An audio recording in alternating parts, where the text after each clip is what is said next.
I'm Randy Barnes. I'd like to welcome you to an instructional video on the rotational shot put. The way I want to handle my tape is I'd like to make this sort of like a clinic on tape. I've done several clinics now and had a lot of success with a lot of the feedback I get from the people in the audience. It's going to be a little different for me now to actually be speaking to the camera, but I'm going to go over many of the things that we went over at some of these clinics and take a step-by-step approach to the placement of the shot, how you tape your wrist, the type of shoes that you wear, and all the technical aspects that go along with it, coming out of the back of the ring, the center, the reverse, and basically handle this like a clinic. I think that'll probably be the most beneficial for you and the easiest way for me to get my ideas and approaches across. I want to talk about tape a little bit. How you tape your wrist, I think there's one important factor to consider.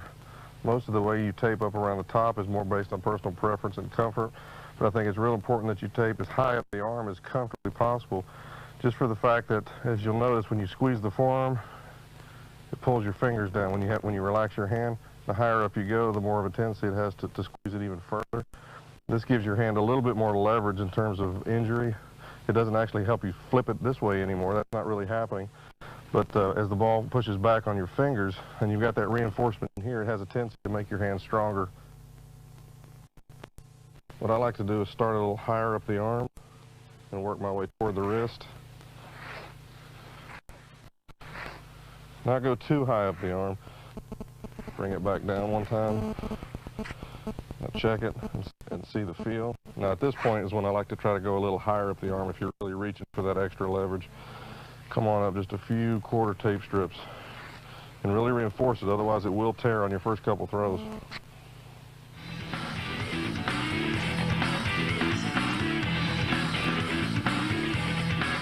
The way I like to hold the shot, again, this is more of a personal preference. I feel like I've got some reasons behind it, but it is truly a preference.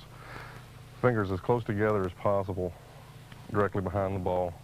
Keep the ball up on the calluses of the hand. Stay out of the palm. And most important is the ball placement on the neck in relation to the fact that these fingers are so close together. I like to get the ball back just under the ear and get your hand down below the ball as you're loaded into the neck. Bring the elbow up in, and you want to lean your head into the ball. And this is key for the rest of the technique that's used. This has to be done every single time, and a lot of times this will enable some of the other things we talk about later in the spin technique to actually happen, because you're under balance, you've got your head into the ball, and your right elbow's up. You can get that C outside your axis, which helps load the ball out of the back, and that's real critical. So fingers close together, ball up behind the ear, roll the fingers back behind the ball, down below it, and get the elbow up and lean the head into the ball.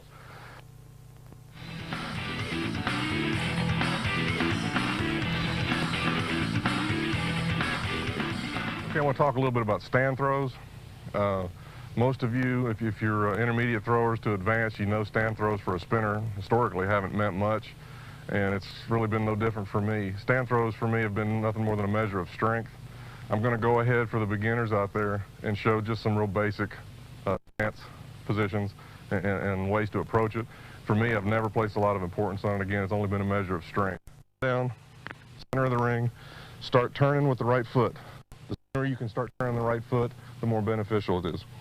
Turn, turn, turn, square up, finish.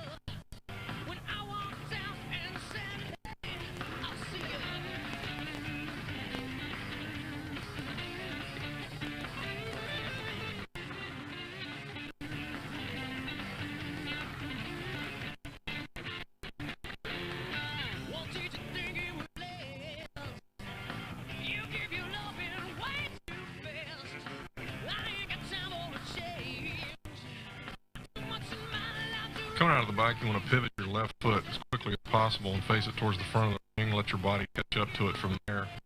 You're leading the left knee, left elbow in unison. One should get ahead of the other. And with the right foot, you want to skate it out of the bike. You really don't want to drive it. You don't want to just pick it up. You're kind of doing a skate action. Let it just dust the top of the ring as you're coming out of the bike. It helps keep you on balance, but it doesn't make it too aggressive at the same time. You want your weight to be primarily over your left side, over your left leg, and you don't want to fall into the center of the ring. You want to imagine going out and around the corner.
The idea behind turning the right foot in the middle is the reaction to that is really what we're wanting.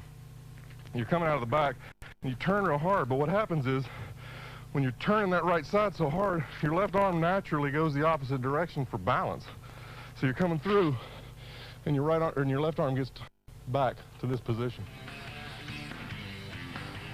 What I like about this throw is you'll see as my body comes across the ring, you actually can see the benefit of that, of what the weight of your right leg can do for you when it's coming out of the back. It literally lifts your body into the air. And you'll notice on this particular footage, you can see my foot actually reach for the ground. The mass of my body hasn't actually dropped yet. Like the inertia is holding me in the air, and my foot actually reaches for the ground and makes contact. And that's kind of a neat example.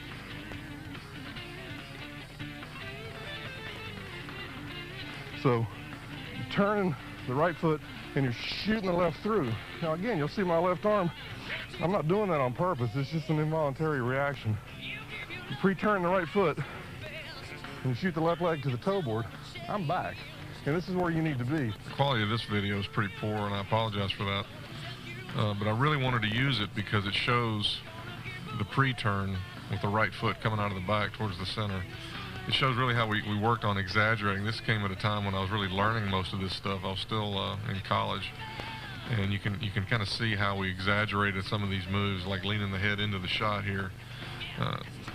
By the time my left foot reached the toe board, it almost looked like my upper body was getting slung into the throw, really heavy into the right side, and those were really good things. I began to straighten up as the years went on, but at this time, these moves were really, as you can see, really exaggerated, and I think it taught me a lot about what made the technique work.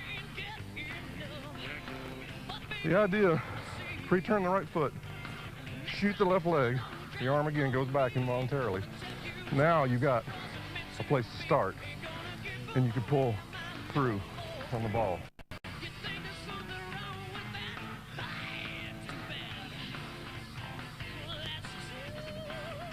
When you lead your head to the right, you're actually getting the shot as far out to the right of your axis as possible.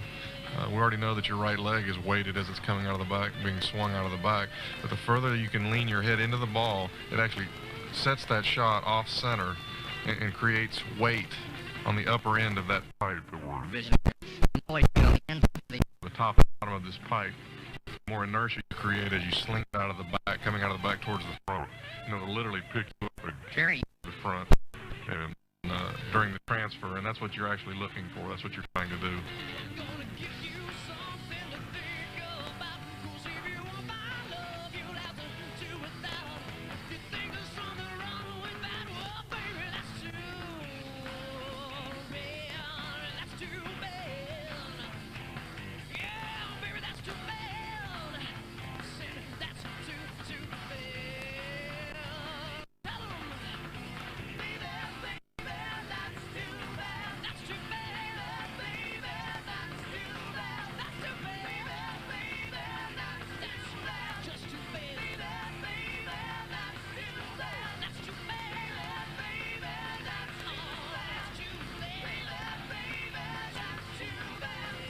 What I'm trying to illustrate here is the pre-turn of the right foot as it comes out of the back. You'll notice how it lands in the center, almost back at 12 o'clock again.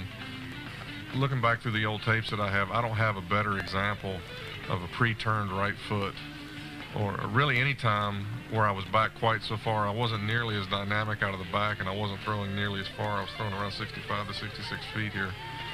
But probably as far as over-exaggerating some of the moves that I was going for, this is the best video example that I have of that.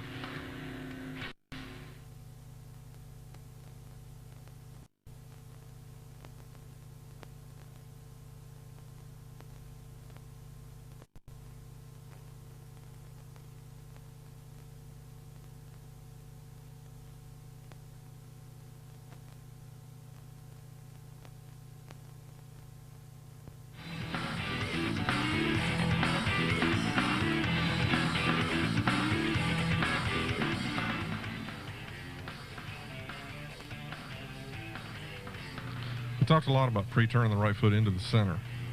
Once the left foot reaches the toe board, the right foot must never stop turning. Now this is easier said than done. At least two things can go wrong here. It's very hard to continue turning the right foot and drive up at the same time. This takes a lot of practice, and it can only happen if you're heavy over your right side at the release.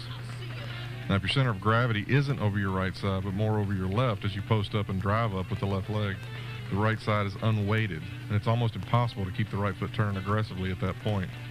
You kind of end up rolling the foot over and picking it up as you post with the left.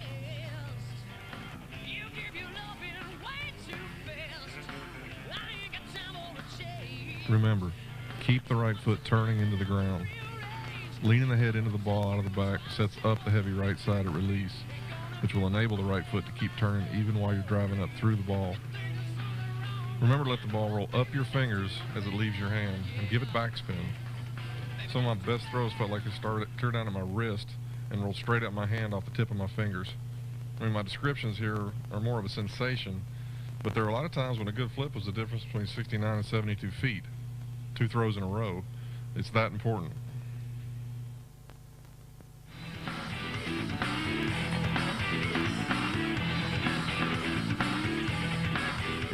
I want to talk a little bit about the reverse, and you'll notice on my graphic that I included it And the only reason I did that is because I find it a little comical that some people think it's important to work on your reverse. For me, a good reverse or a proper reverse or staying in the ring basically is what I'm talking about, happens naturally when the technique is done properly. It's that simple, really.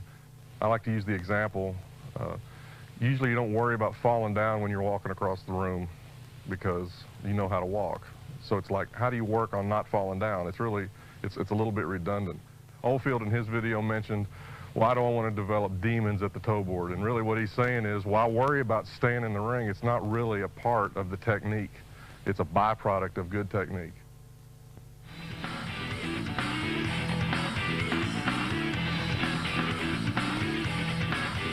A shoe made by Adidas in the late 80s, and I saw it a little bit in the early 90s, that had the best surface I've ever experienced. If the ring was too polished or real slick, the shoe was actually soft enough and rough enough to grab it. If the ring was too rough, where you'd expect to be slowed down, the shoe would dust apart.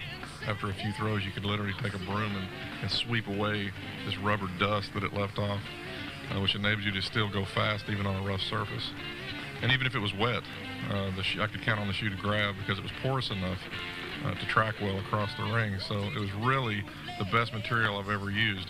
The problem with it is it would dust off too quickly. You'd wear holes in the shoe fairly fast, and I'm sure they had complaints trying to justify selling a shoe for $75 to $100 that didn't last more than 3 or 4 meets. And for me, the trade-off was easy because a pair of shoes that last forever aren't worth much to me if I can't get the performance I want out of them today. So unfortunately, they went away from that material.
Time to try. No, it's true.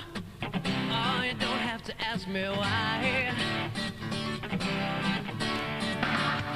Destiny, don't let it Look at me, always talking. I don't have to say a word. I ain't walking, no matter what you heard. Frankenstein can kill this heart of mine. Oh, baby, yeah. What about the movies? Let's say it all inside a scene. Yeah. What about the movies? Sometimes I feel like we're on a silver screen. Yeah, yeah, yeah, yeah.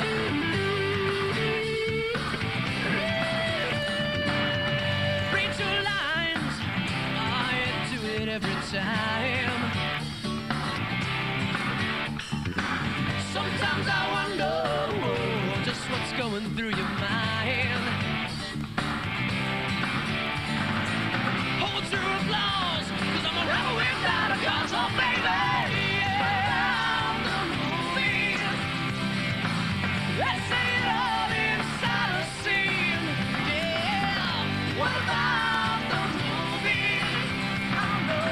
Sometimes I feel like we're on a silver screen.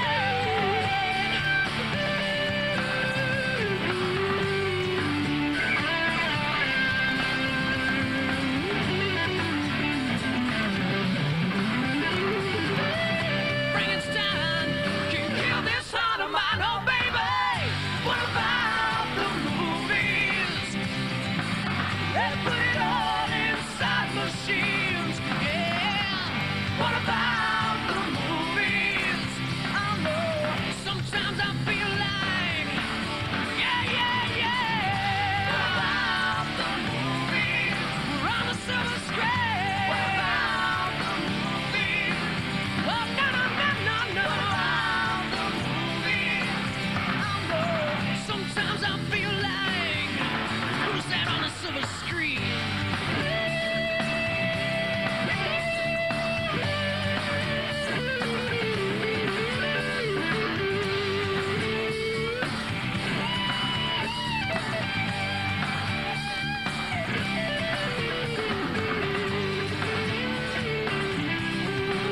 What about the movies?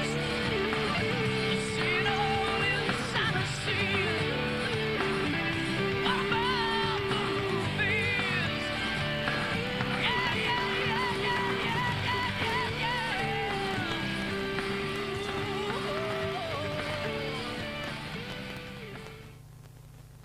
A lot of people ask me sometimes, what is it about my technique that's different or sets it apart from others? My first reaction is there's nothing new under the sun. I'm not doing anything any different than it's already been done before. And one of the examples I like to use most is the lean of the head into the shot. That's not my idea. I got that from Oldfield when he threw 75 feet in 1975. I mean, that was a long time ago. It amazes me even still to this day how many people haven't really keyed on that. When I talk about it, their eyes light up like they've never heard it before. And all I did was copy Oldfield from the video. What it enables you to do, and I've talked about it some in the video, is when you lean your head into the ball, you get the weight of the shot outside your axis along with your right leg, and it keeps you level and on balance.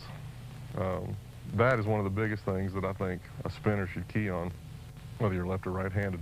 Lean the head into the ball, and I think you'll see immediately or feel the difference coming out of the back. All of the technique in this video may have seemed oversimplified to you at times, especially for the intermediate throwers and the more advanced throwers. But that was by design. It was never really my intention to talk over your head or give you some kind of physics analysis or break it all down on paper and try to prove it to you. I'm expecting to go a lot on faith based on my success, because that's really all I did when I was coming up, is because I copied Oldfield without asking questions why. I never really cared why Oldfield did what he did, and I didn't need it proven to me in some kind of physics analysis. I knew he had success. I knew he threw 75 feet, and I thought that if I copied his throw or mimicked his throw exactly or as closely as I could to what I saw on tape, that I'd begin to feel what he felt and understand what made the technique work for him. And a lot of what I'm doing here is expecting you to do the same thing. Basic concepts, which is what I started at Texas A&M with. My coach didn't attempt to mold me into the thrower in his mind. He basically gave me real fundamental concepts and let me develop within my own abilities. And I think it's real important that you be patient. If you don't get the results that you want immediately, have faith in what you're doing and know that it will come. If you understand some of the concepts that we've covered in this tape and you work very, very hard to apply them, there's no doubt in my mind that you will have success in throwing the shot. What did you have on your mind? You come here up in tears this time. I thought you'd get the idea when I walked out and said, hey, I'll see you. That's too bad, baby, baby, that's too bad, too bad,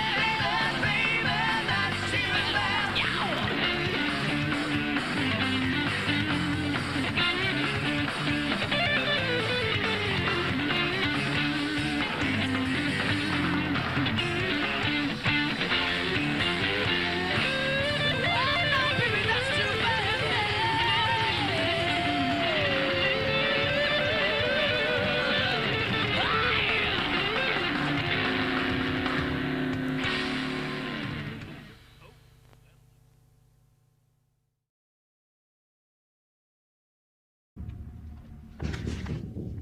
I'll be back.